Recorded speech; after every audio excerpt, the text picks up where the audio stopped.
Hey, my name is Janville. Welcome back to our channel. And today I want to talk about sex education. You know, growing up, sex education was in the classroom for us. I can't remember what age it stopped, but it did stop. And I remember I was a part of a mentoring program called Ladies First. And one of the things that the lead mentor, Mama O, did, she made sure that sex education was brought back. Women would come and talk to young women about these things because we'd be surprised how many young people don't get to have these healthy conversations with their parents. I was one of them. Growing up for me, sex was sin. Don't do it. Don't do it. Don't do it. Don't do it. And I do understand why. My mom was a teenage mother, and my dad, they were teenage parents. And that was very common on my mom's side. And at 14 years old, I came home and I was pregnant. And I shared with my parents that I was pregnant. And the first thing my dad told me to do was make the appointment. And my mom and I went to the clinic. It was about 4 hours away from my hometown. We drove to Georgia, and it was the most silent ride ever. I think some gospel music was playing when we got there, in the lobby sitting, and I was just sitting with my thoughts. I can't remember a lot, obviously, from back then, but I just remember it was just no conversations around it, nothing. And it was for the first time in the last maybe 5 years or so, I called my mom and we just had a real conversation about it. It was healthy because we were in a good space, but it was just education, communication around the truth about what, to me, as over the years, what is sex, and I'm not here to have a conversation around sex, but I want to remind you, if you're on this video and if you're on this channel, what I believe the power of education, which starts with thinking about, why am I making this choice for my life? Speaking about it, talking about it, finding people you can talk about it. And why I want to talk about it is because I chose to terminate my pregnancy, although it wasn't a choice, it was just do it.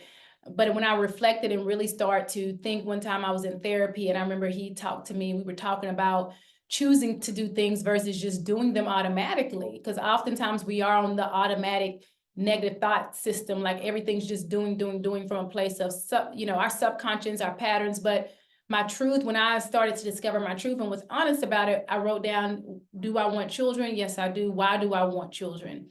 What do I want their lifestyle to be? This is where the education comes in. This is where the self-talk comes in. How many baby fathers do I want? Do I want to be married? I think these are conversations to have from a healthy space, because the power of these kind of conversations, I believe, is how we can make healthy decisions versus decisions from a just sin, or sometimes, if you didn't grow up religious or in the church, just patterns or habits we see, whether it's having children or not. These things can happen across the board, but today I am talking about that because this is very common. I've had lots of conversation around this topic. In particular, I'll share several and just giving you some inspiration to choose your way. Choose from a healthy space, not from a fear-based principle, but from a faith-based principle. And honestly, understanding if you've made choices around your body or decisions, to forgive yourself and understand tomorrow brings new opportunities to make choices based on educated, not just guessing or being told what to do. In 2022 at our I Am retreat, when I shared, we were just having a talk about, this is not the first time I've spoken about this. I've spoken to privately because I've had women come to me. And that's one of the reasons I'm here. I'm not here to judge anyone. I totally understand the journey of life. Not that I've experienced everything, but I've experienced a lot of things privately and personally, and I will never be ashamed of those things, because that's what made me who I am. That's how I can have real conversations with real people around human experiences. And that's my goal. I'm not here to judge anyone. I have women that I talk to across the spectrums. And I think one of the reasons that is too, because of my background. I grew up, I've seen kind of the Huxtable look on one side of the family. Look, again, I'm talking from how you see things, your lens, your perspective as a child. And then you had I grew up in between two classes. I did. And then my parents chose the middle class, again, perspective, house, but as a woman, I had to be truthful about what class truly is. And these have nothing to do with the neighborhood. It has to do with our attitudes, our behaviors, and our action. And so I want to just remind you that your choices is what matters, and make them from a space of educated, not guesses, but education is a process of thinking something, speaking it, and actually doing it on a healthy foundation. I believe that's love, that's truth, that's conversation. So in 2002, when we had our I Am retreats, we had these conversations. And one thing that was universal, and it just really made me understand how these conversations are not being had so much in our communities. Probably 80% of the young women were on birth control. So for me, birth control was never an option. I was never presented birth control. It was just, don't do this, don't have the sex, which works never for a young person. When these hormones are raging, you're in positions, you're around young guys hitting on you, and you have hormones. And I'm not saying we should be doing things. I am just speaking to the truth of what happens to our bodies, how God created us, and then where the parents step in and just have the hard conversations of, this is what you're going to probably experience, but this is what happens if you make these choices. So these young women were in the same boat, just on a different spectrum. Many of them said when their cycle came on at 11 and 12 years old, their mom handed them birth control pills and said, here, get on birth control. Never talked to them about sex, never talked to them about their own experiences as a teenage mother.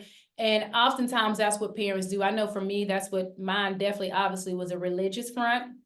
You know, the image of not having a child, you know, unwed and all of those things. And then my parents were teenage parents, so they didn't want that for me. And I understand that we do want more for our children, but in order for that cycle to truly be broken and those patterns and behaviors to come from healthy places, we got to have the conversations from a love space, not from a fear-based space. So you may not have those people in your life, but I'm here. I want you to just start with having honest conversation. What do you want out of life?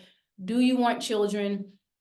Do you want multiple baby fathers? And I don't think nobody would say that, yes, that's what I want. But I think that was so common in my family, very common to have multiple baby fathers. So for me, it was like, okay, I want to be married and I would like my children by one man.